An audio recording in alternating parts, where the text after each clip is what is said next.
Hi, I'm Chris McPhee, and I'd like to welcome you here to the Capri Theatre. The story of this instrument dates back to the year 1974, which just happens to be the year that I was born.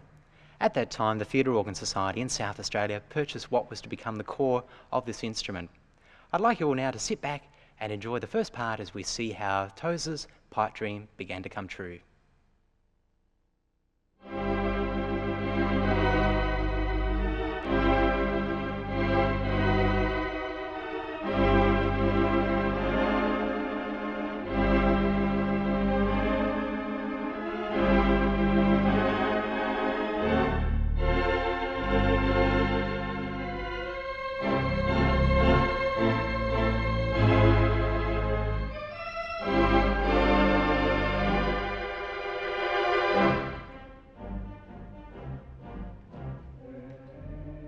In the 1960s in Sydney, organist Penn Hughes had a theatre organ installed in his house at Bexley. During its life it was played by many notable organists, including the American Lynn Larson. The console had originally been the second or slave console in the State Theatre Melbourne, and when it was removed it was stripped back to wood, acquired by Penn Hughes and used in his home with pipework from various organs he'd previously bought. Before he attached that 4-manual Wurlitzer console, a 2-manual Christie console had been controlling his organ. The organ was later sold to Mike Fitzner in Darwin, and although installed in his home, it was never playable. In early 1974, the Theatre Organ Society of Australia, South Australian division known as Tozer, purchased the organ from Mike Fitzner at a cost of $6,600. In November 1974, a team of 6 Tozer members flew to Darwin to dismantle and pack the organ to be brought to Adelaide for restoration and installation in an as-yet unknown venue. Led by a vice president at the time, Ted Lloyd, the team spent 5 days hard at work removing the organ. Another Tozer member living in Darwin at the time, who'd been helping with the installation in Mike's home, was also on hand to help. With high temperatures, humidity and hard work, tempers could have frayed, but with a faithful camera on hand, the solution consisted of just fading the boss away while fiddling at the console. Due to council regulations, all the organ parts had to be taken to a temporary area where the removal van could be parked. This meant double handling of everything. The largest and smallest pipes were shown off during packing one afternoon. With only the console to pack, a short ceremony was held to present Mike and Val Fitzner with a cheque to complete payment for the organ. It was quite formal, but it could have been different.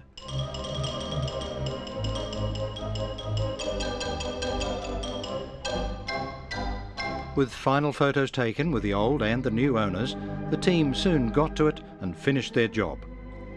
On December the 3rd, 1974, the Pan Technican arrived in Adelaide and was backed into the driveway at Spicer Memorial Church at St Peter's. A room was to be used to store the organ during restoration. However, no one realised the stay at Spicer was to become over 8 years.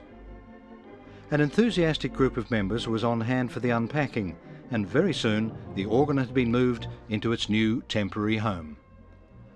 Early in 1975, Tozer president at the time, Malcolm Patterson, was interviewed at Spicer about the organ and the Society's intentions. Well, it's a fairly lengthy story, but in brief, I was living in Darwin a few years ago, and a local man up there bought this particular organ from a fellow in Sydney. And his name was Penn Hughes in Sydney, who'd been a theatre organist in Adelaide. Well, Mike Fitzner of Darwin bought the organ and literally stuffed it into a double-decker bus that he bought in Sydney and drove it cross-country to Darwin, where he had reorganised his house and put most of it underneath. And as the years went on, unfortunately, it became obvious that the humidity in Darwin and various flooding, various things that had occurred to the organ, that he would have to sell it. So as the president of the Theatre Organ Society, I approached him when he came to Adelaide one day and said, "Will you?" And after much thinking and sadness, he said yes. So we sent a team of chaps up to Darwin, and fortunately, just before Cyclone Tracy hit Darwin on Christmas Day, we'd had the organ taken out in a removalist van and it was on its way down to Adelaide. And what was left of his house were the organ chambers that all of this was in, and they sheltered in those empty organ chambers and were saved from quite a lot of worry during the cyclone. Well, now that you've got all the bits and pieces, what are you going to do with them? Well, we have to restore the organ because it's had a certain amount of water damage and a certain amount of just old age damage to it. So we're going to start rebuilding it right from scratch. You're going to need a lot of money and a lot of help to put it together? Not necessarily a lot of money. We can do it over a period of about 3 years. It'll be a few $1,000s, yes, but not a great amount of money. If we do it by ourselves, it won't cost a great deal of money. If we have to employ a great deal of professional help from an organ company, which we've used before, it will obviously cost us more. But hopefully it won't put us back too far. Once we get to that stage, we then have to put it into a hall or a cinema or a theatre or something like that. Seriously meant, but to turn out to be the understatement of Tozer history. And so it was in late 1978 that Tozer purchased, for $145,000, the Capri Theatre Goodwood as a home for the organ and club headquarters. Built and opened in 1941 as the new Goodwood Star Theatre, the interior design, in keeping with the exterior, was very moderne, or Art Deco. In 1967, the theatre was renamed the Capri by owners Clifford Theatres and reopened with the old proscenium out of view and with a new widescreen built in front of it. The original proscenium consisted of 3 plaster shells with concealed coloured neon lighting. However, the Tozer purchase meant the sides of the proscenium, out of sight behind the screen and curtains, had to go. Early '79 saw it being demolished to make way for organ chambers.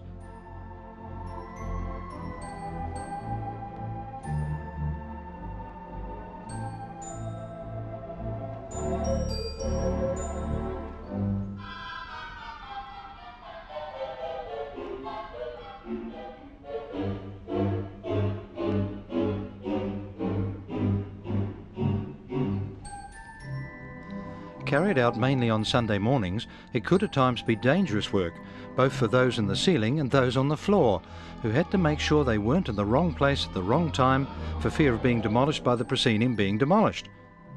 Old storerooms at the bottom of the proscenium also had to be removed, but that was much easier and therefore faster to achieve.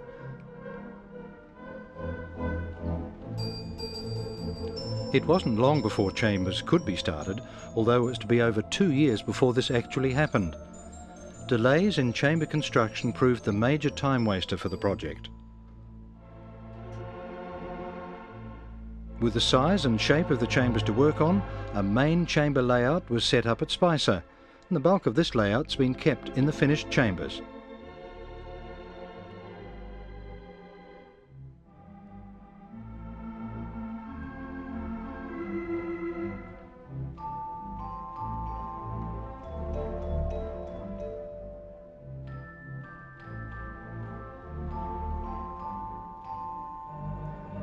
It was decided to replace the original mechanical switch stacks, which we didn't have enough of anyway, with modern electronic switching.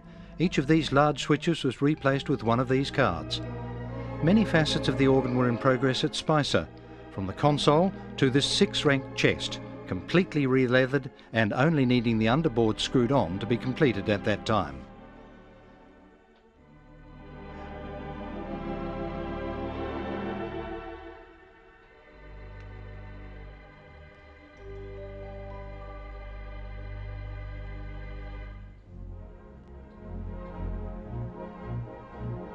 The console had been fitted with all new stop units, and new sections were made to accommodate extra tabs that had been included in a new specification for 21 ranks.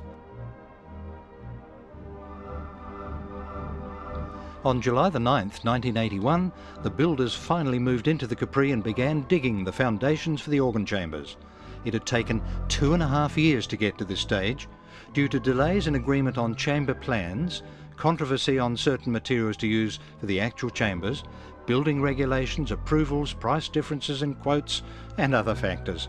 It was a welcome sight to see it happening at last.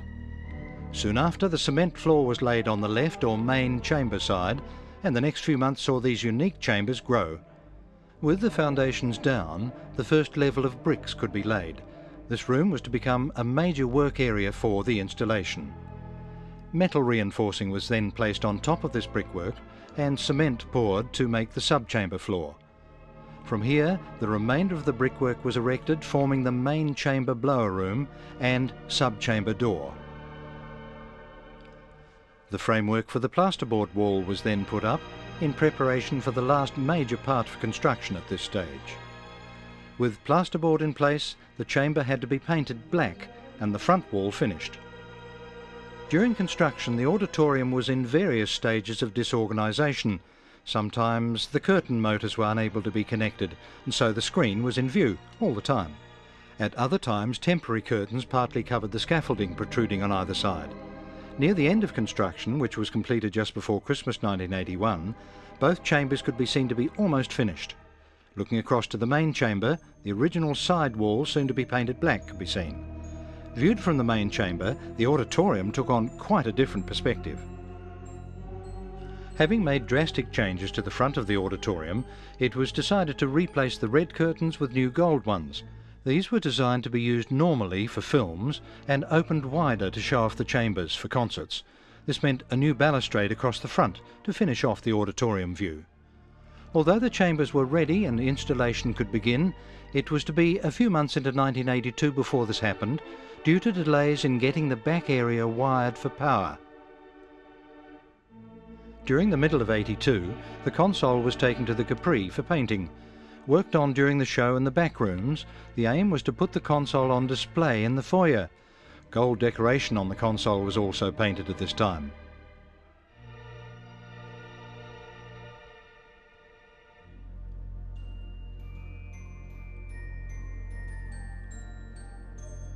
By now, some of the organ had been moved to the chambers and the blowers placed in their rooms, but as can be seen, the main chamber floor had not yet been started.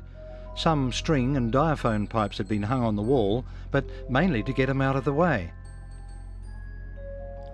At the end of July, the console was moved and assembled in the foyer for members and the public to see what was happening down at the Capri.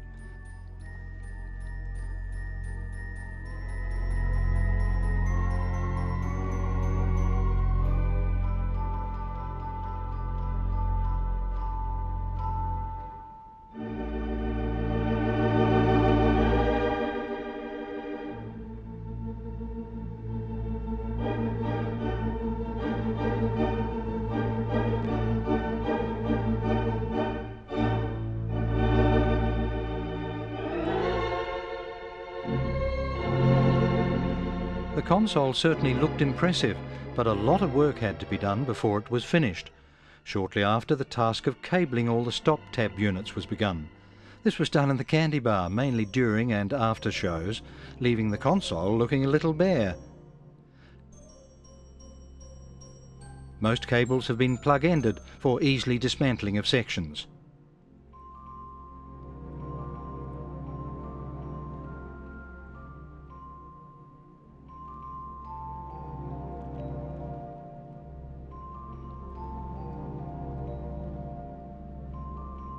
Every tab and tab unit on the organ is new, with reed switches being used for reliability. The console is all electric, making wind trunking to it unnecessary.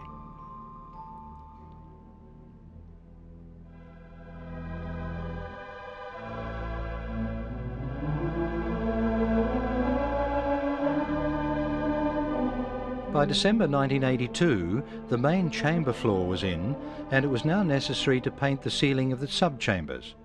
The top surface would be painted shortly, but here it was still bare particle board.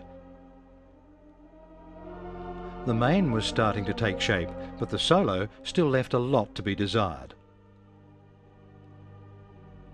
Out at Spicer, the restoration crew had been busy building new shutters and frames.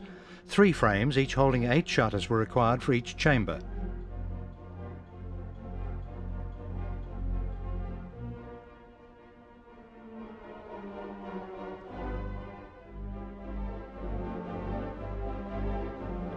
The shutters themselves consist of aluminium frames filled with polystyrene foam. The completed frames were first filled with scrap foam pieces, a 2-part solution mixed, then quickly poured into the prepared frames. The ends were then quickly stoppered and clamped.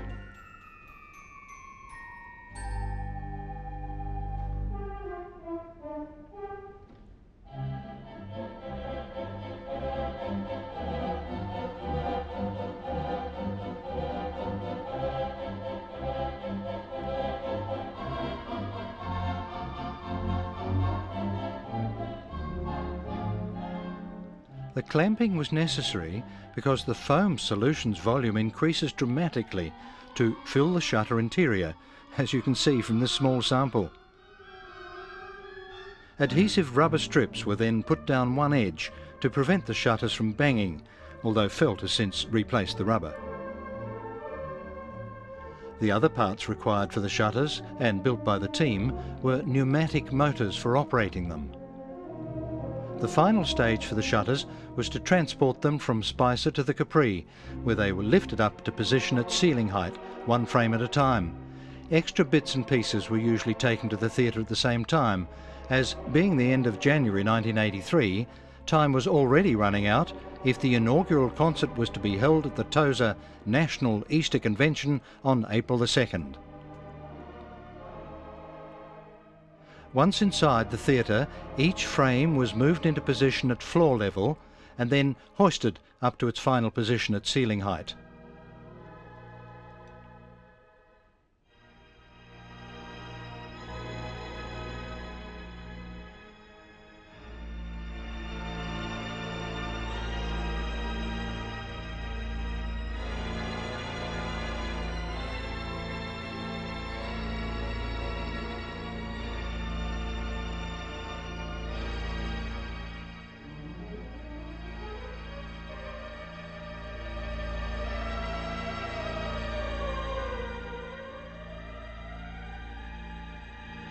Bolting them to the wall ensured they'd stay where they were put.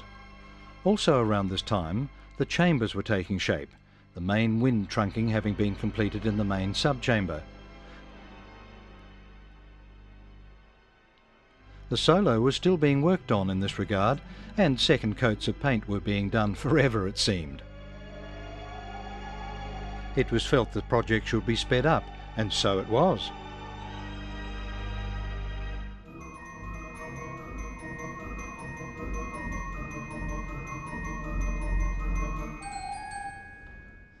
On the 17th of February, the glass panels for the chamber and subchamber windows arrived and were installed over a period of 2.5 days.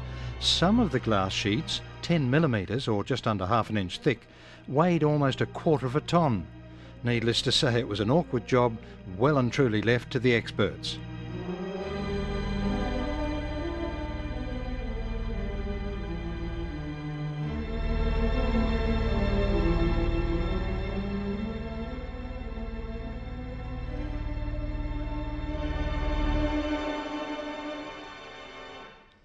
All went well and the construction of the chambers was now finished, about 14 months after the rest. The restoration team had a calendar going, and it soon showed up the word no one wanted to see. With the 2nd of April in mind, 3 days later on the 19th of March 1983, the console was moved from the Capri foyer to the auditorium. It was decided to move it in one piece, so the console went for its last journey both on wheels and in the outside air. Out the side door and down the street with a few onlookers wondering what on earth was going on.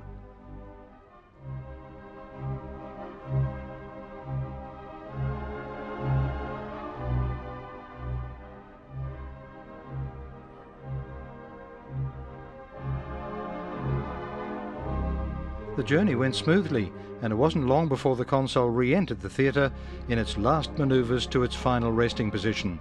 For a while, anyway.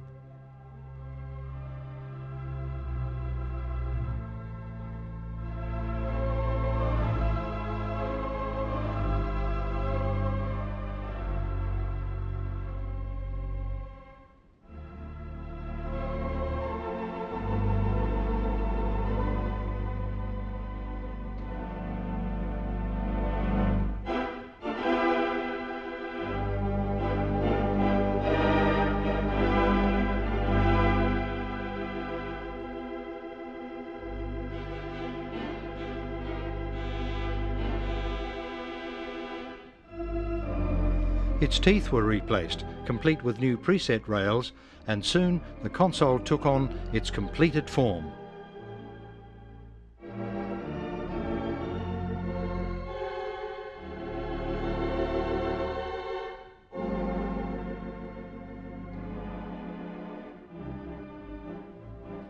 It was the first time it had been together as a finished console, as the keys had been out for a couple of months.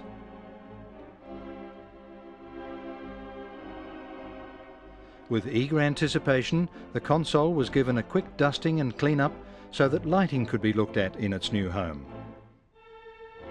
The console looked magnificent and set the auditorium off beautifully.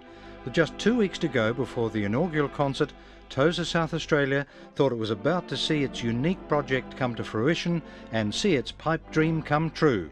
Little did they know this was just the beginning.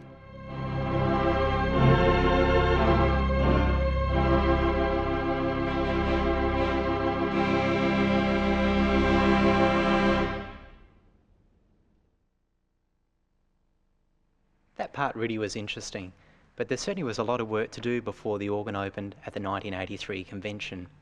At that time I didn't even know what a theatre organ was, but nowadays I certainly do, being privileged to play for both film sessions and concerts here at the theatre.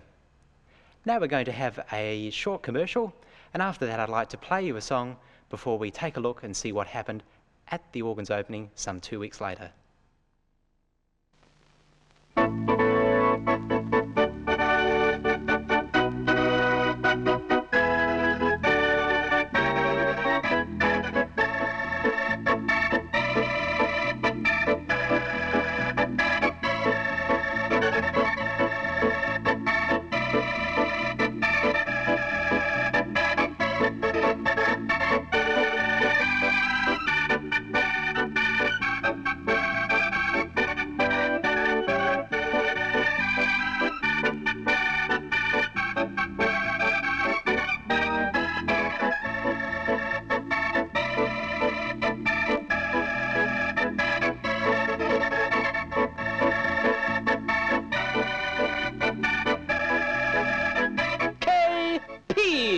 Everybody's nuts.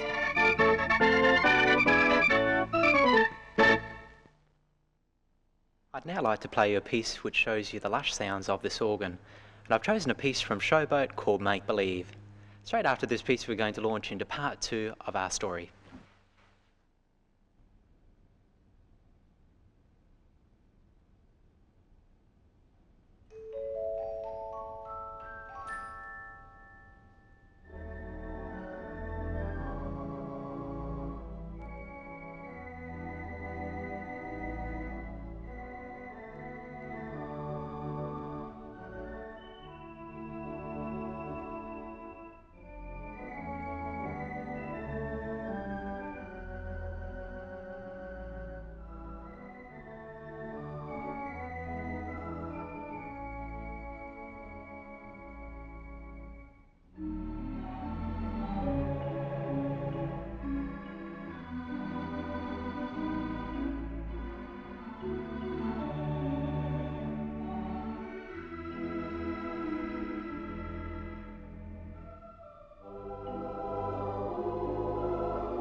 On April the 2nd, 1983, amid much fanfare and an expectant crowd of theatre organ enthusiasts from around Australia and New Zealand, the Capri's four-manual theatre organ was presented publicly for the first time. It was the main concert at the Tozer National Easter Convention that year. Three of Australia's leading theatre organists, John Atwell, Tony Fenelon and Ray Thornley, played this milestone concert. The lead up to the concert had not been without its problems. The console, having only been moved into the auditorium 2 weeks earlier, still had wiring and circuitry not working the day before the concert. On the morning of Friday the 1st of April, some would remind us April Fool's Day, the organ simply wasn't playing. By evening, 3 ranks were working from the console. No one dared go home, and slowly, overnight, the rank count grew to 13. For the first time since the 1960s in Penn Hughes' home in Sydney, the organ was finally speaking again. There were still many problems. Ciphers, those little stuck notes, tuning to be done for an opening concert that evening, 3 organists needing to practice, and an organ crew that had been working for more than 24 hours. Tension was high. Rumours spread round the convention ears the organ would not play, and one organist refused to play, but later changed his mind. An electronic organ was brought in, just in case. By late afternoon, the organ was tuned, and despite problems, John Atwell managed to play a little, the only organist to get any practice at all. The time finally came, and to a packed house, mostly oblivious to the dramas behind the scenes, yours truly had the privilege of announcing the arrival of the Capri organ.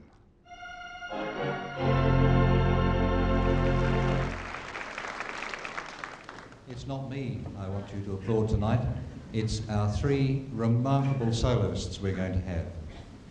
You all know why we're here. We're here because the Theatre Organ Society for years has been striving to get its own theatre, get its own theatre organ, and we've been working on that theatre organ for years. But do you know, she has been the most reluctant bride ever.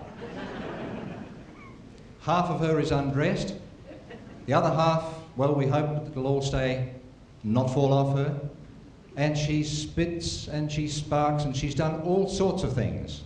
But tonight, the marriage will be consummated. I must say that All of the workers who've been working on the organ, a lot of them in the theatre tonight, have been here 24 hours non-stop, no sleep, no nothing, to make sure that it works tonight.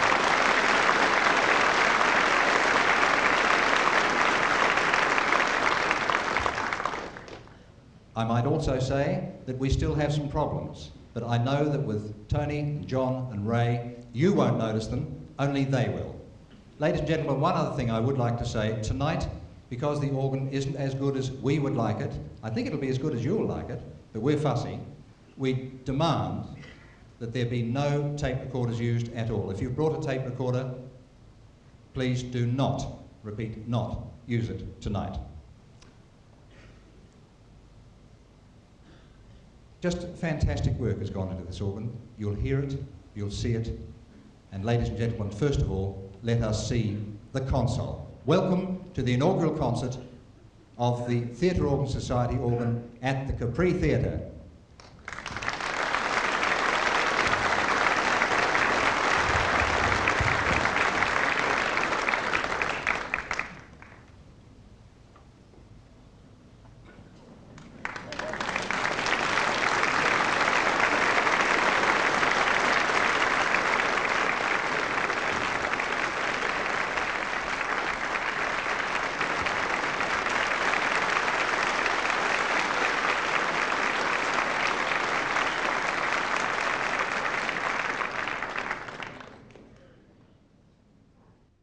It was an emotional moment for many people, and a stressful time for the three musicians. As Tony Fenlon said after his first solo number, "Thank you very much indeed." Well, the old girl certainly, she's a bit reluctant, as Malcolm said, but nevertheless, she's here, and she can't get out because all the doors are barred. You may hear some odd little sounds from time to time, but you're hearing it at the same time as I am, I guess, because I think we're all going to enjoy it for the first time tonight. You when you listen to it, and we when we play it, because I think this is about the first time we've really, all three of us, been able to play a piece right the way through because of the work that's been involved, and really, to have an organ finished. There were not even any presets available at the first concert, and no one really knew what anything sounded like or how it would blend with other stops. Adding to this, the heat from the bright lights in the glass chambers caused some of the electronics to play up during the concert, and the tuning, well, it became worse and worse as the chamber temperature increased well above normal. Tony and John and Ray did a marvellous job under less than ideal conditions, and most people remember the debut as a huge success, despite any problems. The following weekend, the organ began to be used regularly at the Capri for film sessions. If you visit the Capri often, you'll notice things don't remain static for very long, for the Theatre Organ Society in South Australia is a very active society, and the Capri is an ongoing enterprise. Over the next 13 years there were many things happening around the Capri to both improve and expand the organ, and of course to upgrade the Capri for both cinema use and organ presentation. A local group offered to paint a mural along the side of the theatre. This of course was accepted eagerly. New ranks of pipes were purchased, plus a piston system was added to the console. In late 1984, a vice president at the time, Wayne Bertram, conceived the idea of recording a multi-artist record on the unfinished organ. The idea was to raise money to help complete it. Australia's top 5 theatre organists, Tony Fenlon, John Atwell, David Johnston, Ray Thornley and Neil Jensen, readily agreed to donate their time and talents. Between February and April 1985, each organist came to the Capri and recorded their respective pieces for the album Five Alive. It was released in July 1985 at a Tony Fenlon concert and was a huge success, with rave reviews within Australia and overseas. This milestone recording also boasted several firsts. It was the first commercial recording on the Capri organ, it was the first and only recording of Australia's top theatre organists altogether, and it was the first theatre organ recording in Australia to be digitally recorded. With this record, the Capri began to take its place on the international theatre organ map. To set the record straight, this photo, which was on the back cover of the recording, was only a clever fake. all 5 organists have never been at the Capri at the one time. There's no faking in the music though, it was Australian theatre organ at its best.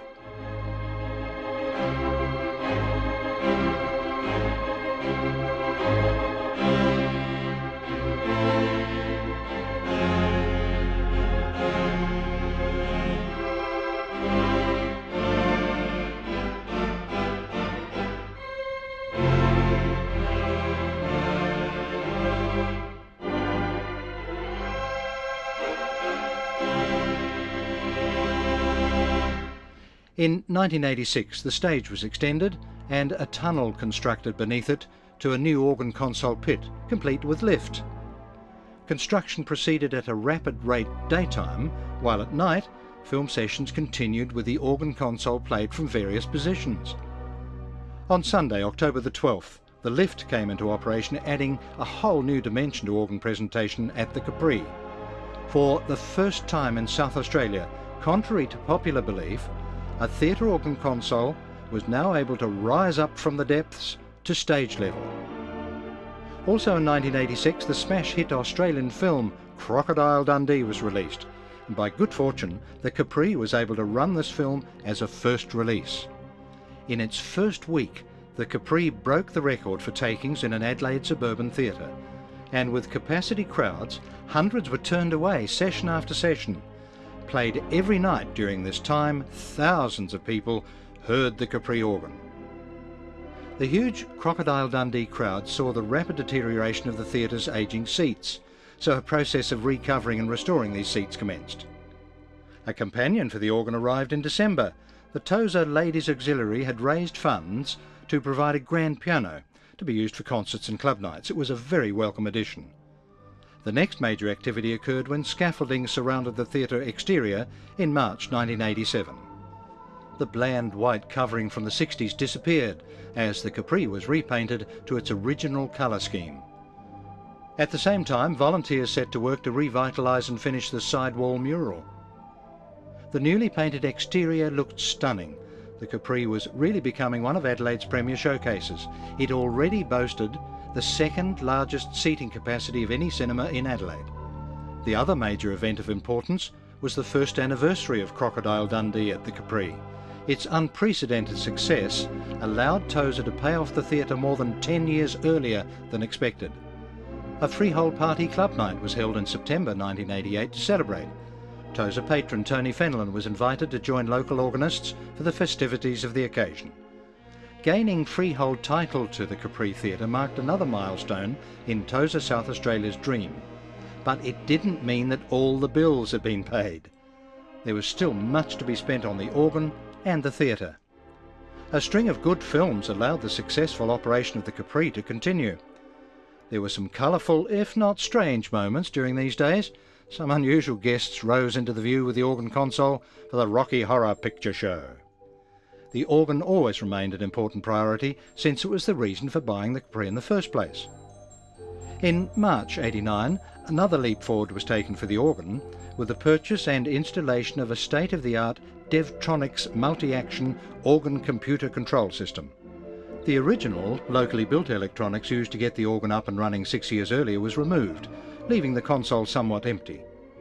The console cabling was reconnected to the new system, while a team of people worked on the mammoth task of rewiring the pipework in the chambers. A huge amount of work was carried out after hours and on weekends, allowing the Devtronics to be installed and running flawlessly in just 10 weeks. The Devtronics opened up a new era of reliability and versatility for the Capri organ. It was now possible for every organist to have their own set of pistons. Another great improvement was for recording.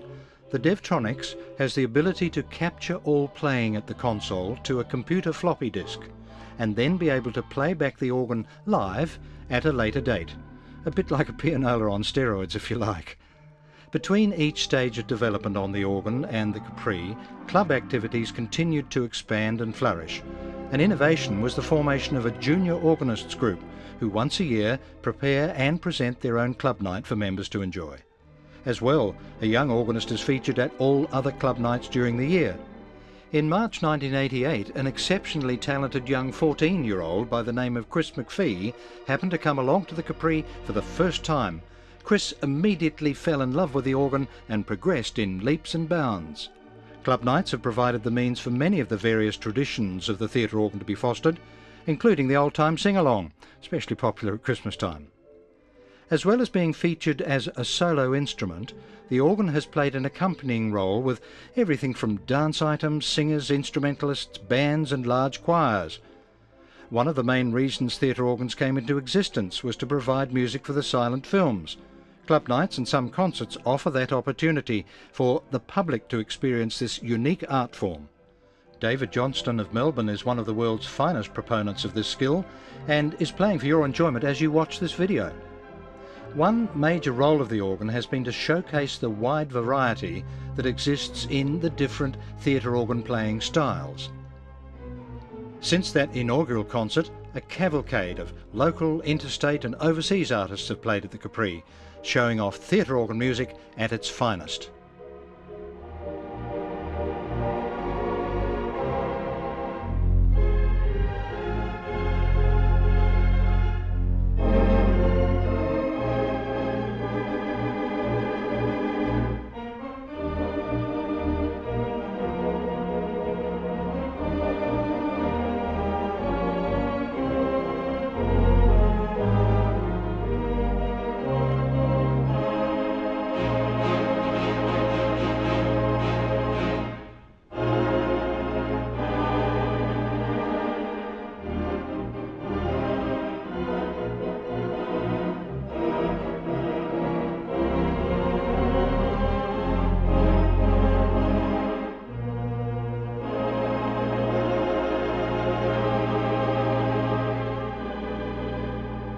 Behind the scenes, there's always been something happening at the Capri.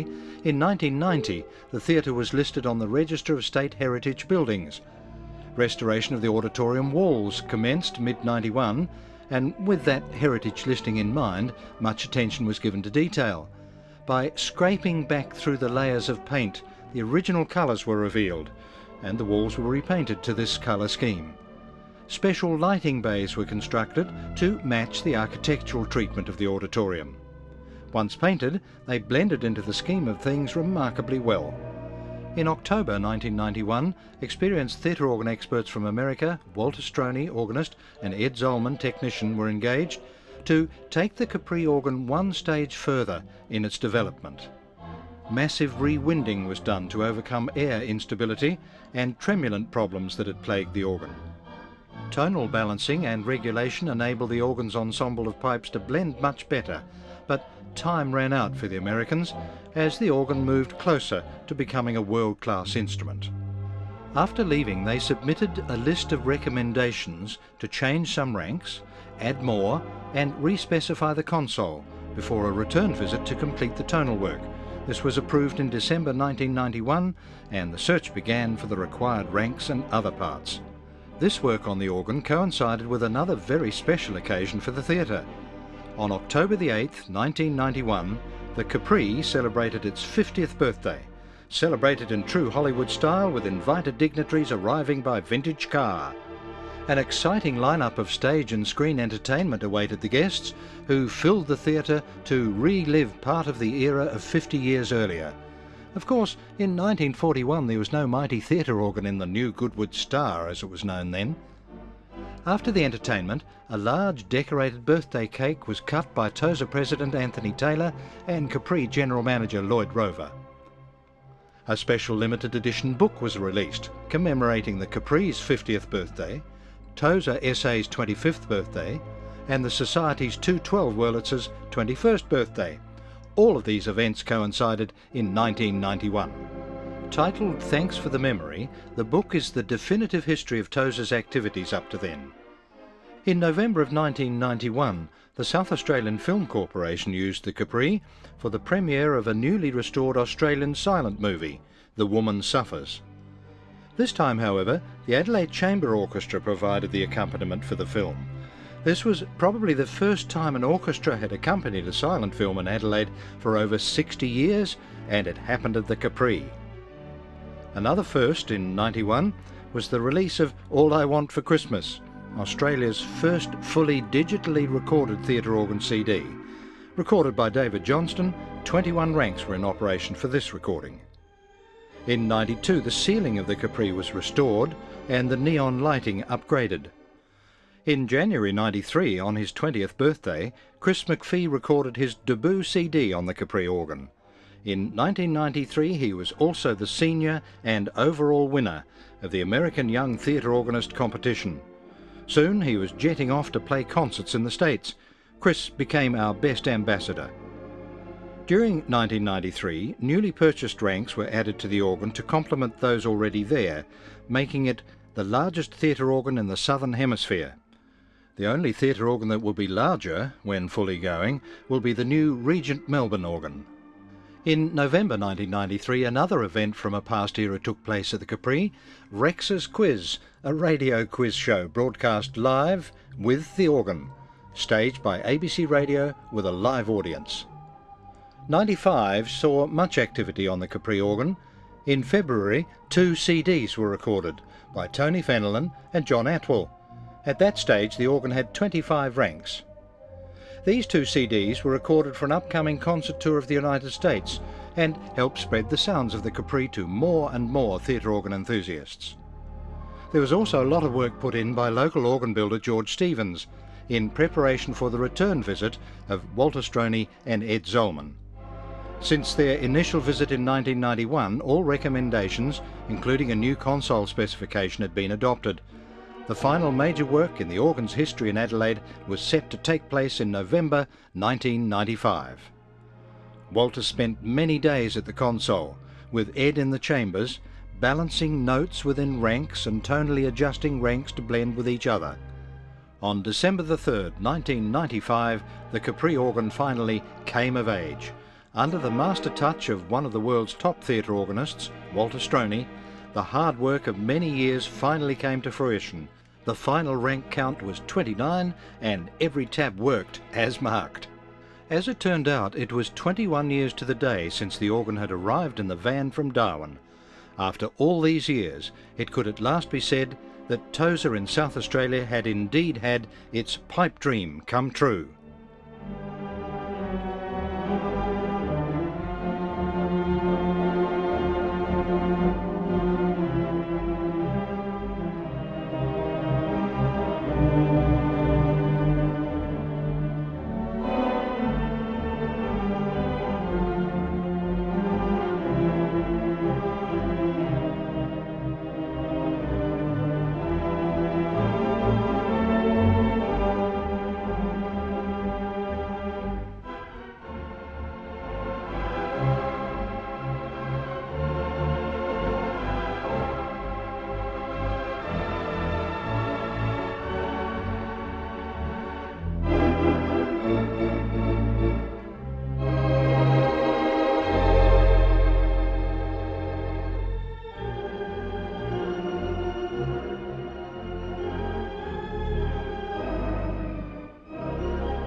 The story doesn't stop there, however.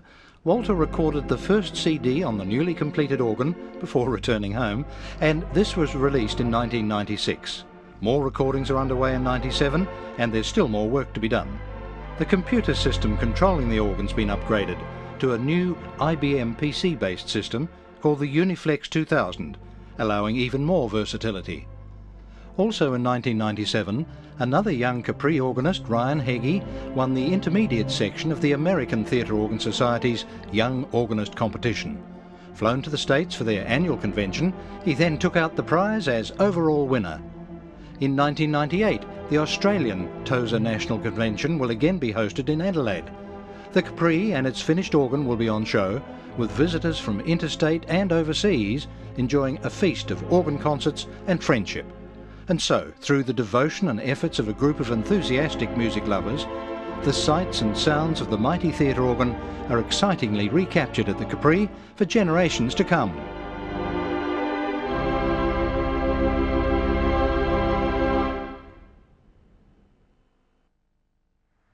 Thank you for joining me in this historic look at how the Capri organ came about. I'd like to finish now with a couple of numbers, first being At the Codfish Ball, made famous by Shirley Temple, and then I'd like to take the organ down with a march.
For more information on the Theatre Organ Society in South Australia, or to purchase more copies of this video, please call into the Capri Theatre, 141 Goodwood Road, Goodwood, South Australia, or write to the Society at this address.